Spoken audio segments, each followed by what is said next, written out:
Polisi hari ini menjadwalkan pemeriksaan terhadap Ketua KPK nonaktif Firly Bahuri sebagai tersangka. Firly diperiksa atas kasus dugaan pemerasan ex-mentan Syahrul Yassin Limpo.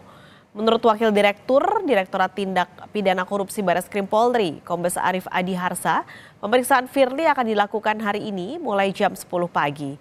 Setidaknya Firly sudah diperiksa 4 kali di gedung Barreskrim Polri. 2 pemeriksaan diantaranya saat ia masih berstatus sebagai saksi. Sementara 2 pemeriksaan lain setelah ditetapkan menjadi tersangka. November lalu, Polda Metro Jaya telah menetapkan Firly sebagai tersangka kasus pemerasan terhadap mantan Menteri Pertanian Syahrul Yassin Limpo. Firly diduga melanggar pasal 12E dan atau pasal 12B dan atau pasal 11 Undang-Undang Tipikor Jungto pasal 65 KUHP dengan ancaman maksimal hukuman penjara seumur hidup. Kita tanyakan langsung ke jurnalis Kompas TV Nanda Aprilia, saat ini sudah ada di Barreskrim Polri Jakarta. Nanda, apakah siang ini Firly sudah terlihat hadir dalam pemeriksaan hari ini? Selamat siang Pak Skalis dan juga saudara. Informasi terbaru yang kami dapat melalui kuasa hukum Firly Bahuri Ian Iskandar bahwa ditegaskan pihak atau Firly Bahuri hari ini tidak hadir memenuhi pemanggilan tim penyidik gabungan Barreskrim Polri maupun juga Polda Metro Jaya yang sebenarnya agenda pemeriksaan ini diagendakan di gedung Barreskrim Polri sekitar pukul 10.00 tadi. Dan terkait dengan ketidakhadiran Firly Bahuri disampaikan oleh Ian Iskandar selaku kuasa hukum ada beberapa hal, namun yang terpenting di sini adalah bahwa Firly Bahuri disebutkan tengah ada kepentingan yang tidak bisa ditinggalkan, yang dimana kepentingan tersebut tadi disampaikan menyinggung beberapanya, salah satunya adalah terkait dengan agenda di Dewas KPK. Kemudian untuk poin kedua dari hal tersebut, pihak dari Firly Bahuri sudah memberikan surat permohonan penundaan pemeriksaan ke penyidik Polda Metro Jaya, namun sampai dengan saat ini kami masih belum mendapatkan konfirmasi secara pasti, khususnya dari pihak penyidik Polda Metro Jaya maupun juga dari Barreskrim Polri. Nah, terkait dengan hal tersebut yang menjadi unik di sini, Pak Skalis dan juga saudara, adalah pernyataan dari kuasa hukum Firly Bahuri Ian Iskandar yang menyinggung salah satunya tadi alasan ketidakhadiran bisa saja hadir di agenda yang digelar Dewan Pengawas KPK siang hari ini. Nah, yang menariknya di sini Pak Skalis, sebenarnya Dewas KPK sudah melakukan pemanggilan kepada Firly Bahuri untuk memenuhi undangan sidang etik ini kemarin sebenarnya di tanggal 20 Desember 2023. Namun kenyataannya yang bersangkutan ini tidak hadir, kemudian disampaikan oleh Ketua Dewas KPK Tumpak Hatorangan Pangabean yang menjelaskan bahwa ketidakhadiran Firly Bahuri ini tidak jelas terkait dengan alasannya.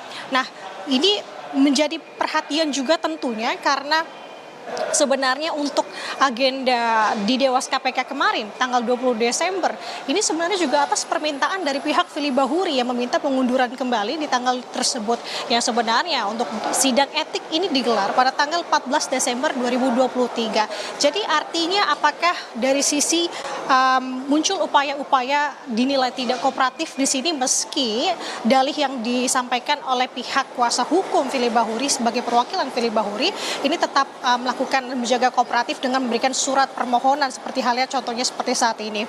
Nah, kalau kita berbicara terkait dengan kasus Firly Bahuri pemeriksaan di Barreskrim Polri, tadi sudah disampaikan bahwa hari ini merupakan pemeriksaan yang ketiga. Total ada sebanyak 5 pemeriksaan, 2 diantaranya ketika Firly Bahuri dengan kapasitasnya ini masih menjadi saksi. Dan terkait dengan pemanggilan hari ini sebenarnya juga sebagai tindak atau respons cepat dari tim penyidik gabungan Polda Metro Jaya dan juga Barreskrim Polri, mengingat kemarin sudah dibacakan putusan terkait dengan gugatan pra-peradilan yang dilayangkan Firly Bahuri, yang dimana Firly Bahuri tidak menerima dirinya ditetapkan sebagai tersangka. Pun kita sudah mengetahui hasilnya bahwa untuk pra-peradilan dari gugatan Firly Bahuri ini tidak diterima. Kemudian juga ada beberapa hal, salah satu yang penting utamanya alasannya adalah karena dalil permohonan yang disampaikan atau dalil pemohon ini tidak relevan untuk pemeriksaan dalam sidang pra-peradilan.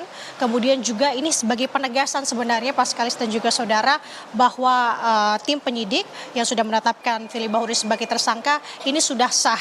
Artinya ini sudah sah dibuktikan dari bukti-bukti secara formil. Kemudian tentu dari hal tersebut muncul dua persepsi atau dua pandangan dari hal tersebut.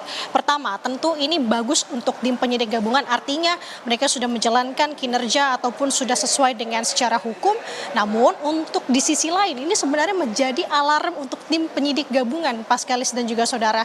Kenapa sampai dengan saat ini meski sudah ditetapkan sebagai tersangka, yang bersangkutan tidak secepatnya untuk dilakukan penahanan, mengingat sampai dengan saat ini Firly Bahuri masih dengan melenggang di ruang publik begitu. Kemarin terbaru yang memberikan pernyataannya terkait dengan hasil putusan pra-peradilan yang tidak diterima oleh Pengadilan Negeri Jakarta Selatan. Sampai dengan saat ini terkait dengan penahanan juga masih belum mendapatkan statement dari pihak kepolisian.